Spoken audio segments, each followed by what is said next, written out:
Good morning, Bridget. Good morning. How are you?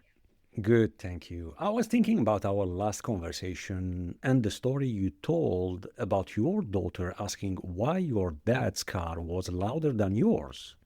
It's such a perfect example of how kids notice the world around them. Did she ever follow up with more questions after that? Yeah, she's had a lot more questions. Now she will, point out which cars she thinks are electric on the road. She'll also like ask my parents when they're going to get an electric car. She's very curious about, I think, like why some people have electric cars and why some people have gas cars and how that's kind of like changing as, even over her awareness, she's clearly noticed a lot more on the roads here where we live. Interesting. Those small moments say so much about curiosity and awareness. Can't wait to explore that more today. So let's dive in.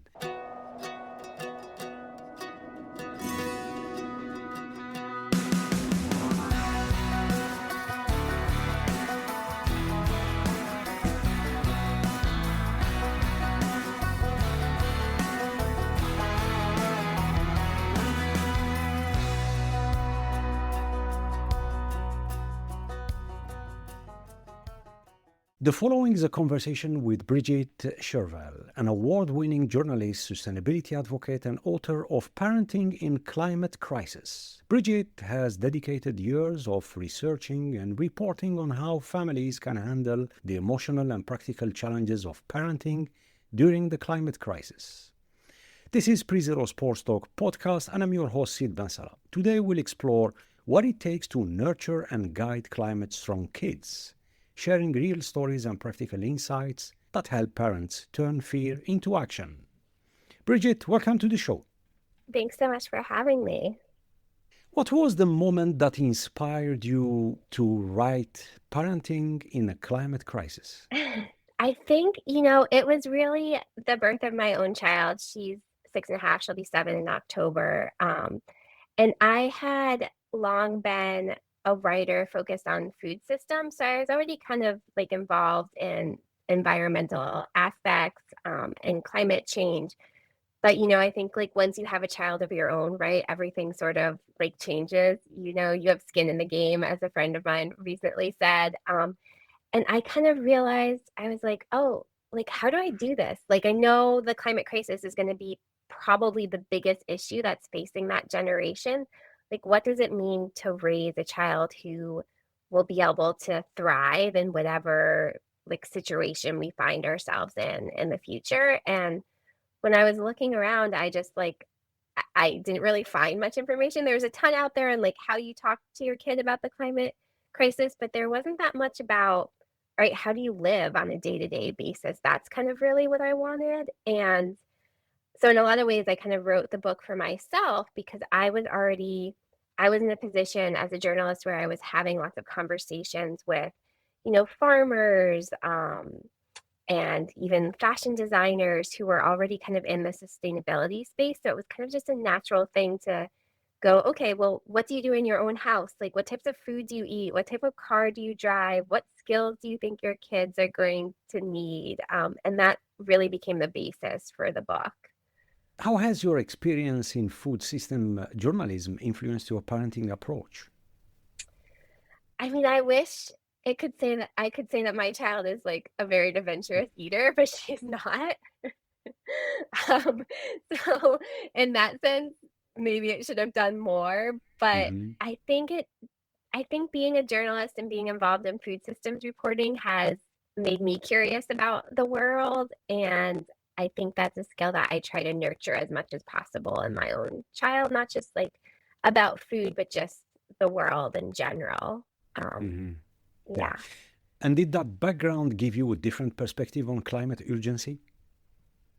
I think so because I was already having these conversations with, farmers who are worried about what they were growing and chefs who are worried about their ability to source ingredients that they loved. I think one reporting that kind of stood out to me was I interviewed these two coffee store owners several years ago, and it was really just like a profile story on the fact that they were opening up this new business. But one of the things that they talked about was the type of coffee that they really liked, the single source coffee that they really, really loved from Hmm. Ecuador, and how they were worried about potentially not being able to get it anymore as the climate grew warmer. And so that was kind of one of those like eye-opening things where I was like, oh, this is really going to affect like what we do on a day-to-day basis, not just the like disaster storms, right? I think that people react in some ways their best selves when some sort of disaster happens. You see communities really pulling together, but I'm a little more fascinated on like the day-to-day changes, the things that we kind of don't notice are happening, but are clearly going to make an impact. Yeah. And Bridget, when you interact and talk with parents, what fear do they most often mention to you regarding climate change? I think that people just really don't know what to do. I think Hmm. that it's interesting over the course of really like the 5 years it took me to put out this book, it's interesting to see how much it has changed from people in my like professional life who are already very involved in climate actions to it being more that people at my kids' school will now be like, oh, I know that you do this. Like, what Hmm. type of laundry detergent should I buy? Like, what is the best thing to do? Yeah. It's just interesting how much that has shifted to me, that where people are talking about it more. But I think what I hear from them is that they're so overwhelmed by it, they don't know what they can do, but that they Yeah. want to do something. That's what I hear the most. And the root cause is a lack of awareness or too much information at once that we don't know what's important and what's not? I think it's a bit of both. I think that, for me, there are days where I feel like, oh, if people were really aware of just how bad it could get, like, how could you focus on anything else, Mm. right? Yeah. So I think a lot of times people here in the US where I am, think it's still this thing that's going to happen in the future instead of really making that connection that it's already happening now. Like we've had a hotter than normal summer. We've also had very little rain here. We had very little rain last year. Those are all climate effects. Hmm. And I think we're not really aware that it already is happening, but also of how bad it's going to get. But then I think on the flip side of that, there is so much almost doomsday information that people feel so overwhelmed that there is nothing that they can do. Um, Yeah. and I think that we also, within climate circles, there's been this push in recent years to really focus on like systematic change. And that is definitely important. But I think it has kind of left individuals feeling like, oh, well, there's nothing I can do too. Hmm. Versus like, I think there's a lot that individuals can do. Yeah. Do you find those fears are more about the future or the present? I think it really depends. Right now there are a lot of wildfires burning in Canada and Yeah. the smoke's drifting down to us. So last week the air quality was really bad here where I am. And so I think when something like that happens, people's fears are more present tense, like, Hmm. oh, can I take the kids outside? Like, can I exercise? Can I do this? But I think it does very quickly go away to being like, oh, this is something we're going to have to worry about in the future once those like immediate threats aren't there. Yeah. You're talking about parents feeling overwhelmed. What's the first mental shift they should make? I have found that the first real mental shift, and this actually is something I found when I was doing research for the book that I don't really like. It took me a long time to like this advice. And Right. that's that you really have to talk to other people about it. And Hmm. I'm more of an introvert. So that was something that I was like, oh, I don't know if I want to talk about it. I don't know if I want to be like that person on the playground or at the school pickup who's always like going on and on about climate change, right? Like that's not necessarily the like fun gonna invite that person to a dinner party person to Hmm. be. Um, but what I have found is that when you do like talk about it, and it can be very simple, it can be like, oh, I have been trying to eat less meat. Do you have any like good dinner ideas? And then you can kind of talk about like why you're eating Right. less meat from a climate perspective. But I have found that the more I talk about it, the more connected I feel to people in my own community, the more I realize that other people are having the same like fears and conversations, but also that I feel like I am less alone. And so I feel like that is a big mental shift that parents and really anybody can make. Really, it's just to like talk about it more with your friends and neighbors and like how you're feeling. Yeah, yeah, interesting, interesting. I mean, we're talking about, in one hand, and it's not only in the US, it's even here in Europe. These kind of issues, quite often you feel overwhelmed from parenting standpoint to day-to-day stuff we do. How can you help parents avoid perfectionism when it comes to sustainability? So, I hope that the book gets across this to people. And it's something that I've tried to stress is that I really focus about like where I am in this particular point in my life, right? Like I've had two friends who recently had children and they were both asking about, if they should use cloth diapers, should they use reusable diapers? And I kind of was like, just do whatever is not going to make you crazy. Like from a sustainability point of view, like your kid's going to be in diapers for 2 years. Like it's not that big of a difference. And also you Yeah. have to think about like if you're someplace where there's a drought, probably disposable diapers are your best like option because you don't want to be Hmm. washing them all the time.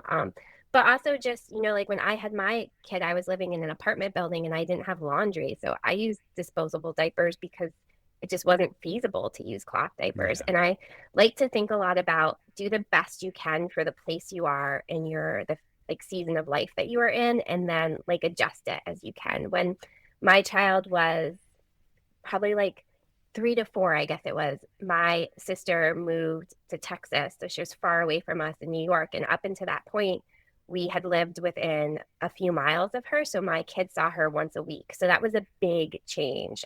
Yeah. And as a sustainability person, I know how bad flying is, but my like sister was living thousands of miles away from me, so we got on the plane to go visit her as much as we could. That relationship was important to me. Now my sister is back living within driving distance. She's 3 hours away, and I have made a commitment now where we try to only fly once every other year. That's kind of my like way of shifting it, to use less. But that was just a like this is where I am in my life right now. um, and then the other thing that I think, people who pick up the book is like pick something that you feel like you can do. Pick something that you're passionate about to start with. I come at a lot of sustainability from a food perspective, so I Hmm. pay attention to the types of food we eat, the food that we're wasting. But if you're somebody who is super into fashion, you could think about it of like, well, how can I reuse certain fashion items, or how can I buy fashion that has less plastic in it. There's all different things to focus on depending on like what your passions are. Why it is important to follow a child's lead in climate conversation?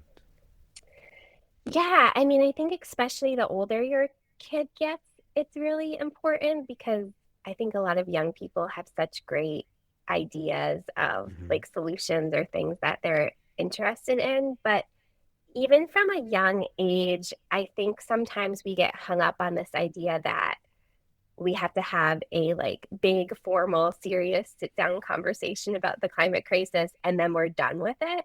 And I Hmm. mean, if that works for you, you can do it, but I really don't think that's what you need to do. I think it can be building the pieces, right? Like we talked about earlier, Yeah. my kid noticing that our car was quieter than her grandfather's car when she was in it. So that was a very like easy conversation where I explained the difference and then also explained that we have an electric car because it's better for the environment and for the air. And people are going to make that shift where more and more people are going to have electric cars, and you kind of just like can build off of that, right? Like, what Hmm. is electric energy? We also have solar panels on our house, so it's easy for me to be like, let's go outside and like look up at the roof, and you can see these things, and they're collecting energy from the sun to turn on the lights. But it's very much just like letting your kid ask questions and being able to take the time to like answer them in a way that you can kind of put the environment in there without it feeling like you're constantly pushing it. Yeah.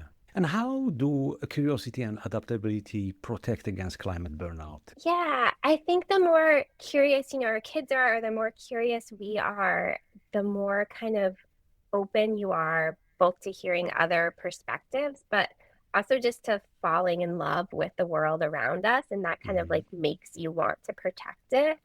And I think that curiosity plays right into like adaptability, right? If you're curious about how something works, you're also probably more likely to be able to adapt to figuring out different things.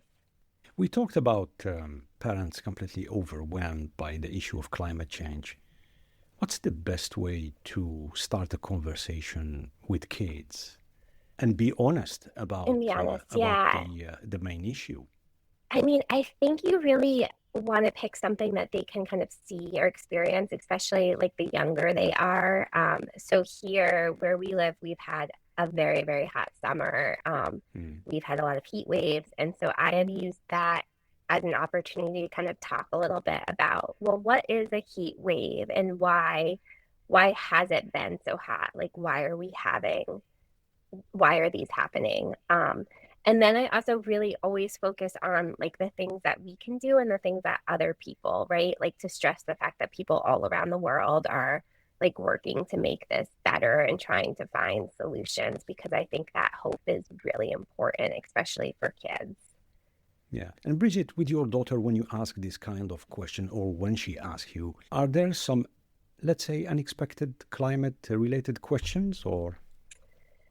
Um, I think it's one of those things where you do track where like I am always surprised by what she picks up on and what she doesn't, right? Like she understands that public transportation, for instance, is like Mhm. better for the planet than like us being in our own cars, for instance. But she also recently was like, oh, but that means airplanes are good because there's lots of people on an airplane. And so sometimes I have to take a step back and be like, oh, like, not really. And here's why, and kind of clarify those things. So it's always surprising to me what she picks up on and what she doesn't. And also just, like I've been doing this with her entire life, and she's 7 or going to be 7 now. And they really do listen and kind of pick up on things. During Earth Day last year at school, her teacher, it wasn't like part of an Earth Day celebration. They were just doing a segment on patterns. And so she gave them all like plastic necklaces with beads and had them like Mhm. create their own pattern.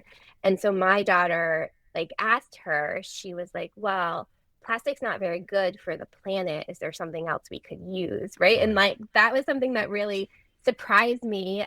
One, that she would even like remember that and notice that, but Yeah. also just that like she felt comfortable enough asking her teacher.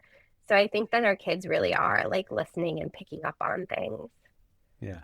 Any advice to parents on the best way to approach these climate topics with frustrated or angry teenagers? I think you kind of have to let them be angry.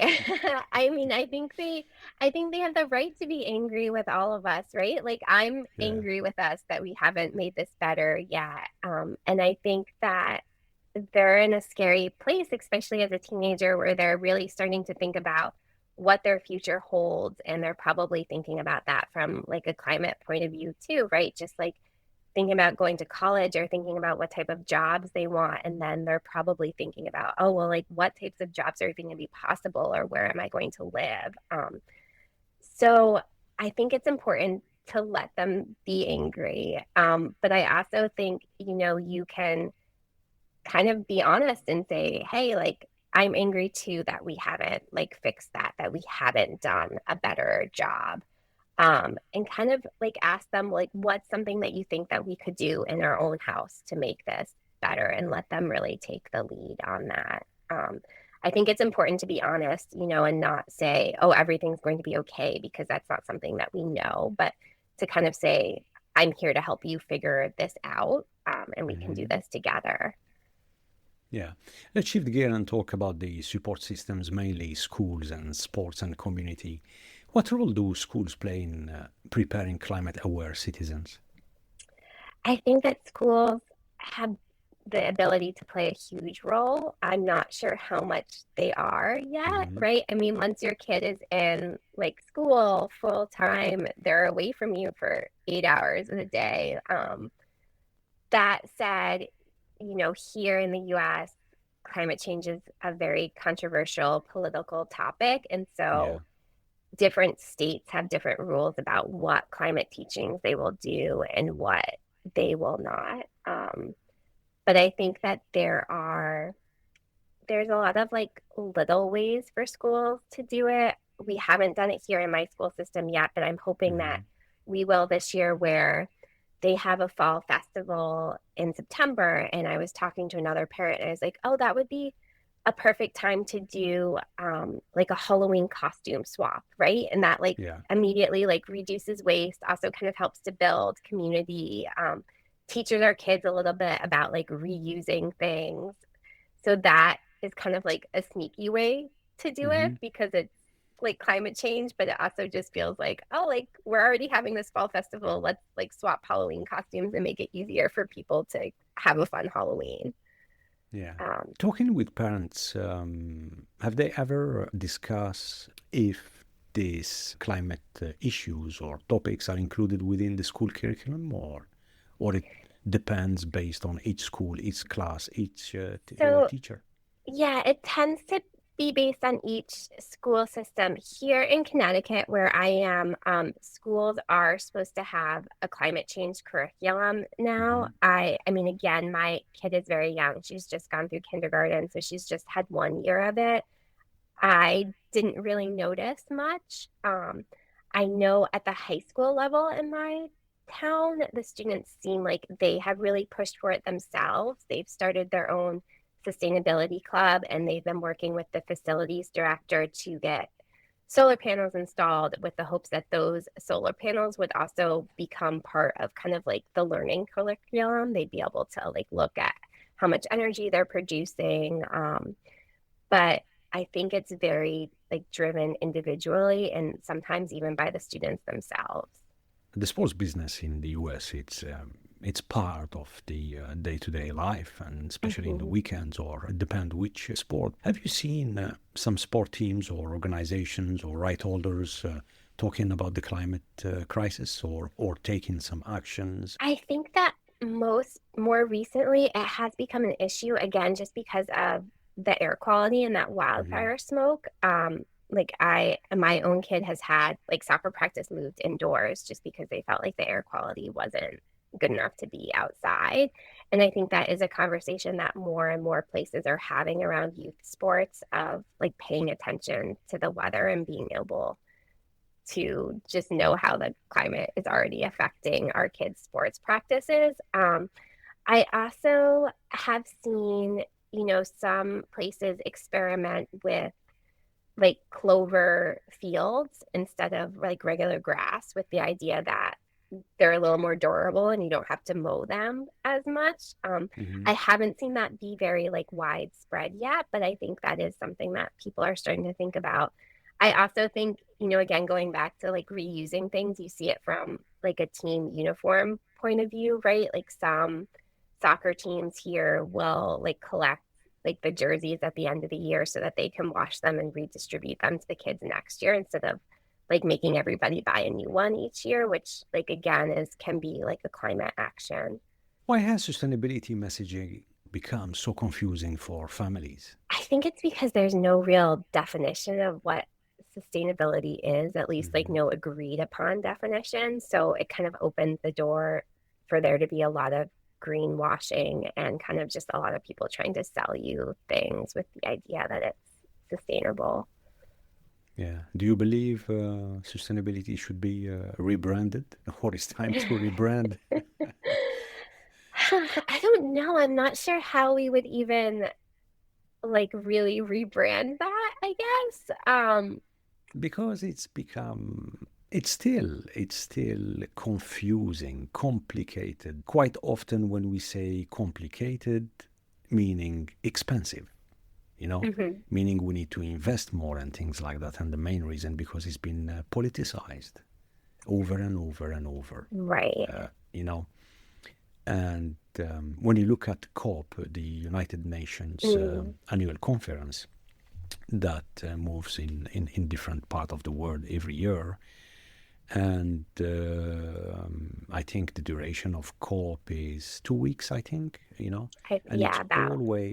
it's always the last day that, and the media, of course, they fluff a little bit, you know. It's always the last day where there is this kind of controversy where the conference, the host, are trying to push everyone to sign some kind of a deal or an agreement. You remember the famous Paris Hmm. COP in 2015, where everyone, let's say the majority of countries, pledged to keep the temperature below 1.5 degrees Celsius. So, and I think it doesn't matter if you believe climate change is a hoax or it's a reality. At the end of the day, when we say what's the root cause, then you have people that believe the root cause is the human activity, and you have other folks that believe climate change has been changing forever, Hmm. since the inception of planet Earth. And what everyone, I believe 99% champion, is to have a clean air, clean water, and clean soil from where our food comes from. Right. So, and for this reason, I think it's time to rebrand sustainability to something different. Yeah, I So, mean, it seems like you could get more people to kind of rally around that idea, right, of clean air, clean water, clean soil. yeah. Of course, like sometimes how we get there is where we get a little stuck. Hmm. I mean, I am at the point now where don't, I think COP is kind of silly. The fact that we're still doing it. I'm like, well, we haven't, I don't know, we're still arguing about things that I think we should have figured out by now. In terms of just like lowering emissions, even I think now is really the time to start thinking about like preparing for what's going to happen. Like, how are we going to feed people? Like, where are people going to live? How many like climate refugees are countries going to take in? Like, that's what the focus should be now. And we're still very behind. So I think of COP as kind of a vanity exercise, not just for governments, but also for corporations and just like the individuals in a way that go there. I don't really pay that much attention to it. Yeah, yeah. That conference is becoming completely obsolete. Hmm. It's just another conference, another show. But when you think about the outcome, what's next? Yeah, it's completely obsolete, and it's a shame because there is so much to be done without spending a huge amount of money. There is Hmm. so much in terms of boosting the awareness about raising temperatures globally. What can we do? What kind of breakthroughs, innovation, technology to implement, and so on and so forth. But at the end of the day, it's funny you talking about. We spoke earlier about electric cars. Here in Scandinavia and mainly in Norway. Norway was and still the number one country where, if I'm not mistaken, 95% of all cars are EV vehicles, electric vehicles. But what Norway did prior giving some kind of incentive to community, to buyers to purchase electric cars, they invested heavily into the infrastructure, charging Hmm. stations, repair shops, etc., etc. And then it went viral. Europe, the adaptation was slow, and even the government incentive didn't help to boost the electric vehicle purchase. And then we started to talk about the cost, depreciation, the value of the electric car, the maintenance, the batteries, the manufacturing process. From an emission standpoint, yes, there is a huge difference, but from supply chain, from manufacturing, and when it comes to recycling and stuff like that, Hmm. there is a big questions to be discussed openly about, is it really sustainable? You know? Right. So yeah, Yeah. And and I mean, it's, I'd say that's something that I had talked about with my kid because like when she asks, oh, why don't more people have electric cars, I have said, well, the best possible thing to do is to keep the car that you have for as long as possible, whether that is an EV or a gas powered car, right? You don't want to be buying a new car every 3 years. We were in a place where like I had a lease that was up, and so it made more sense for me to buy an EV car. But if I have friends who have a 10-year-old car, and I'm like, well, keep that car until you can no longer drive it. yeah. Let's talk about the your book and the writing process. Actually, what was the most challenging part Um, of writing parenting in climate crisis? so the most challenging part was actually writing the book proposal because most nonfiction books are sold on book proposals instead of on the manuscript. Hmm. And the book proposal is basically like what you would think of like a business marketing plan if you were to open a new business and wanted like a Hmm. bank to finance you. And that just is not my skill set. So that took like a lot of time and a lot of kind of like thinking about, okay, how am I going to word this or who is right? Like my audience for the book proposal is a publisher versus like my audience for the book was parents and people thinking about becoming parents or grandparents, like anybody with a kid in their life. So that was Yeah. very different. Um, I will say, like, in terms of actually writing the book, probably the hardest part was just like how like information changes, right? And how to Mm. make the book like useful based on like what the future is going to hold and what governments and countries are going to do. I think when I started writing the book, we hadn't hit that 1.5 degrees of global warming, and last year we did. So Hmm. that was kind of like a conversation last year of, do I need to update this anywhere in the book? And we kind of decided that it didn't necessarily make sense because I laid out different climate scenarios in the book based on like what temperatures we hit, but I didn't necessarily like say, oh, we're going to keep it to 1.5. And then we didn't. But that was kind of like one of the trickier things of being just like, how does this book stay relevant? Did you had the preferred timing to write, to research, or Um, so I mean, with a young kid and as like a single mom, I kind of like write whenever it's I can, challenging? right? Yeah, yeah. When I can do it, I would try to get up earlier just because I'm a morning person and kind of write Hmm. for like an hour or so or research for an hour or so before she was up. But then sometimes she'd surprise me and be wandering downstairs at 5 a.m. and I'd be like, no, you're supposed to be sleeping right now. Sounds Yeah. familiar. Yeah, yeah. The book combines personal stories with interviews from scientists, psychologists, and other parents. How did you choose which voices and examples to include in final manuscript? Um, so a lot of them were people that I had like interviewed for other stories I was working on and kind of was like, oh, I Hmm. really connected with you and what you were saying, and just kind of wanted to include that. It was also really important to me that I tried to have as many different types of voices as possible. So, there's climate scientists who are also parents in there. There's a professor who is also an aunt in there. There's single parents and your typical heterosexual like family with 2.5 kids, just a lot of people from different diverse backgrounds was Hmm. important to me to kind of see how different people were handling that. Yeah. And the editing process, was it straightforward or complicated? It was pretty straightforward. That I was part of that was one of the parts I think I found the most fun actually, to kind of be able to like play a little bit with like language and, oh, like, is this going to be the most impactful sentence? And also it was just really nice, right, to have somebody who was like fact checking things in a way or Yeah. be like, oh, this doesn't really make sense to me, especially like for someone like me who's been so enmeshed in this world for so long, to have like Hmm. somebody who isn't as much to be like, okay, what does that actually like mean? Was really important.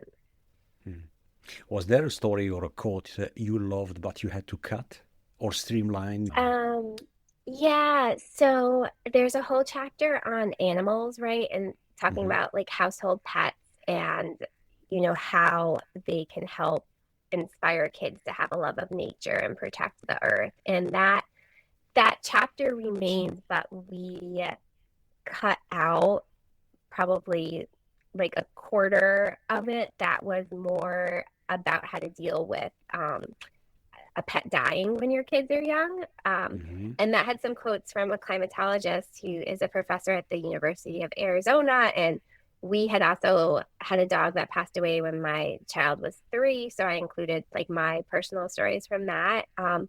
And that was something that kind of like makes me sad that we didn't include, especially because over the past couple of years, I've had a lot of friends who have like lost pets with young kids. And so people like ask me, oh, well, like, how did you like handle that? Because really, for so many kids, the loss of a pet is really their first experience with death. Um, Indeed. Yeah, yeah. yeah. I strongly advise you the day you have time, just write second book and focus on that. Yeah, it's yeah. We had some experiences with pets that passed away, and little ones didn't. Basically, it was hard for them to, was hard for us as a parents to explain. Oh, yeah. You And I know, mean, and they don't really understand like the permanency of it when they're really young. Like, I think they don't really develop that skill set till they're 5 or something. yeah, Yeah. yeah.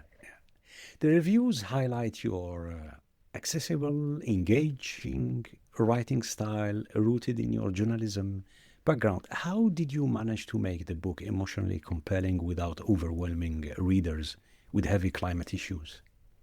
I think I just really focused on the things that I was feeling. I also hand wrote a lot of the book, right? So I was like, okay, I know what this chapter is going to be about, but I'm going to close Hmm. my computer and just like write, and then like fill in the things I need to afterwards. And I think that was really helpful.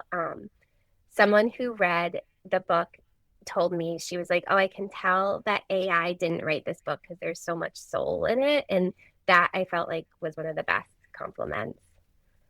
Yeah, yeah. Making it not complicated, basically, with all the research, all the scientific data, and the research that you went through. Talking about the structure of the book Uh, based on. Sorry, go ahead. I was gonna say, yeah. So I spent a lot of time thinking about the structure of the book. In fact, I printed out my like chapter descriptions and laid them out on the floor of my local coffee shop and rearranged them a couple of times because somebody gave me the advice that I needed to like step into my book. So I will Yeah. say the like structure was something that I paid a lot of attention to and was a little worried about because it does start off, the chapters it starts off with are like how you talk to your kids about the climate crisis and how you handle emotions, which are kind of like more of the like hardcore kind of like doomsday chapters in a way. And so I was kind of like, oh, I don't like, is this bad? Should we start with hope? But I think it ended up like doing what it was supposed to do because then it kind of builds into like how you can help like nurture and inspire a love of nature and like raising an environmental steward, and then goes into things that like individuals can do, Hmm. and then goes into more like systematic change. So it does kind of like each chapter builds on each other, but it is also kind of designed that, if you're getting a dog for your family, like you could just read the chapter on animals to start with, and then you could go back to something else later. Hmm. If you have to do it again, write again a book, what would you do differently, Bridget?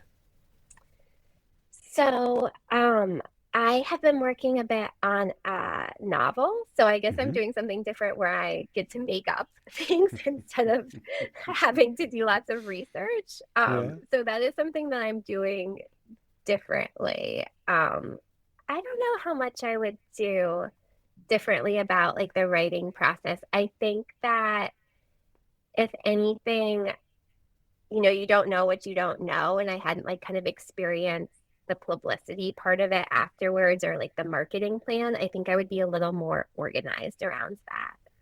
Mm. And on that, when you write a novel or you are in process of writing a novel, Is it easy to find the start and the finish, or the finish first and then you start the book?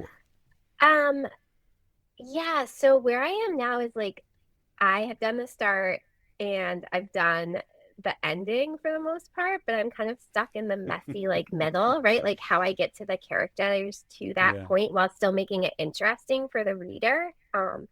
That's kind of where I am now. Actually, it's funny that we're talking today because Wednesdays are my day where in the afternoon I meet up with another writer. He's working Hmm. on a hiking memoir, but we kind of like touch base about our like pain points and then we sit in a coffee shop and write together for like 2 hours. And that's been really helpful because I have that accountability. Although he's a teacher, so I think I only have like 2 weeks left of like having him here before it will be back in the classroom and won't have his summer off. Yeah, fantastic. Thanks for sharing. What does a climate prepared household look like in 2030? Oh, that's a good question. I mean, I hope a climate prepared household is running on renewable energy. I also think people need to have some sort of like safety go bag, right? So that if there is a wildfire, if there is a flood, like you know where all your important Hmm. documents are and you can leave. I mean, I realize that that's a little scary, but I think that is the reality that we have seen time and time again. Um, and I think that you have talk to your kids about what they do in a natural disaster so that they like know, you know, where the meeting point is, where they should go, they feel safe about all of that. Um, and then I think it is hopefully it's a joyful household. I have focused a lot over the past year on really like building up my local community because I think that's how we get through this. So I, you know, have friends who will just drop over for a glass of wine or a cup of coffee or just like so the kids can play in the backyard. I really hope that more of that continues. Bridget, what gives you the most hope for your daughter or the next generation? I think it's really watching them, right? Like yesterday, I took my daughter after work to this like local dock and she was jumping off the dock with her friend and just like watching the two of them do that, watching them be like, oh, there's a cone jelly, there's a moon jelly, just like having them be able to have that time like outside and really appreciate it. That's something that gives me a lot of hope. And I think that, you know, I work with some high school students on an eco Hmm. fair that happens in my town every year and really seeing how engaged they are and how much they want to move this forward and mitigate as much of it as they can gives me a lot of hope. And I think that as adults, it's kind of our job to help support that in whatever way we can. You're listening to the Pre-Zero Sports Talk. For more conversations on sports leadership, faith, performance, and innovation from Sweden to the world, visit prezerosportstalk.com. Now it's time for our lightning round. Okay. Ready for speedy Q&A? I hope so. Let's do this. A book that's changed your perspective. So I love this is The Shadow of the Wind by Carlos Lewis Dufran, which was just the book is so poetic and inventive and just made me really think about what writing could be. Mhm. Coffee, tea, or something different? Coffee. Coffee. Something your daughter taught you about resilience. um, we, as I had mentioned, we lost a dog who died when she Hmm. was really young, when she was about 3, and kind of watching her handle that, I think taught me a lot about resilience. Wow. Your favorite way to recharge after a long day or a long week? Right now, I would say it is jumping off the dock to swim. Yeah, fantastic. A sustainable product you genuinely love. um, Or I will say eco-friendly. I don't want to use the word Eco-friendly. sustainability. So my daughter has a stainless steel lunchbox that Hmm. I absolutely love because it can go in the dishwasher, which is a huge plus for me. And also, she's had it now for 3 years. It is hopefully will be indestructible. When I bought it, the review had the person who had reviewed it had said that her kids had had this from kindergarten through high school. So I'm hoping that that is true. But yeah, we take that thing like everywhere, even just days at the beach or snacks at the park. Yeah. Oh, yeah, it will last a lifetime. Trust me, Stance. Yeah. Your go-to comfort meal. My go-to comfort meal, Yeah. I guess, and this is not very eco-friendly of me, but my mom makes this pasta with sausage and chicken, and that is probably my go-to comfort meal. Great. A writer or activist who inspires you? Um, I would say the activists that inspire me right now are really the kids at the Stonington High School Sustainability Club, just like watching what they've been able to accomplish over the past couple of years. To think about getting solar panels on the school, to think about composting, they've been really inspiring to me. Hmm. If you had a climate billboard, what would it say? Ooh, what would it say? I think I would say fight for fireflies. Something people misunderstand about you. Oh, um, I think sometimes people take being quiet for not necessarily being engaged when I like to think things through. If you could have a dinner with a historical figure, who will it be and why?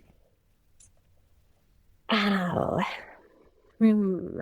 I feel like I should pick some sort of climate person, but as a young kid, I was always fascinated by Woodrow Wilson and just the establishment of what would later become the UN. So that's probably who I would pick. Hmm. Hmm.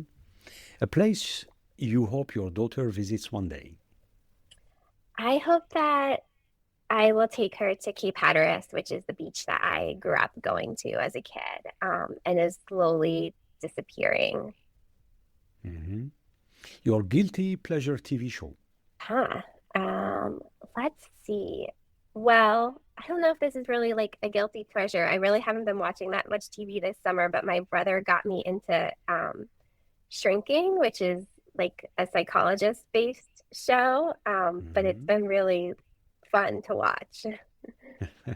Fantastic. And lastly, a piece of advice to our listeners on any topic. I think I would say just pick something to start with if you're feeling overwhelmed about the climate crisis. Don't worry about it being perfect. Just pick one thing that you can do. Great. Bridget Sherville, thank you so much for being with us today. Thank you so much for having me. And before we wrap up, could you share with our listeners the best way to connect with you, learn more about your work, or follow your journey online? Of course. So my website, Bree, Shervell, SHIRVELL.com, sort of is where I put new writings I'm doing. It has information about the book and how you can subscribe to my newsletter. And of course, your book is on Amazon. Yeah. Fantastic. And to our listeners, I'd like to leave you with a few words from Jane Goodall, known for her groundbreaking work in conservation and her lifelong dedication to environmental stewardship. She once said, "What you do makes a difference, and you have to decide what kind of difference you want to make." We want to thank you for joining our show. If you enjoyed this episode, we have more for you. You can now watch the entire episode on our YouTube and Spotify channels. While you're here, subscribe and don't forget to tap the bell. Visit prezerosportstalk.com to explore more conversations on sports, leadership, faith, performance, and innovation. From Sweden to the world. Until next time, stay curious, stay inspired, and make a difference. We'll see you soon. Take care.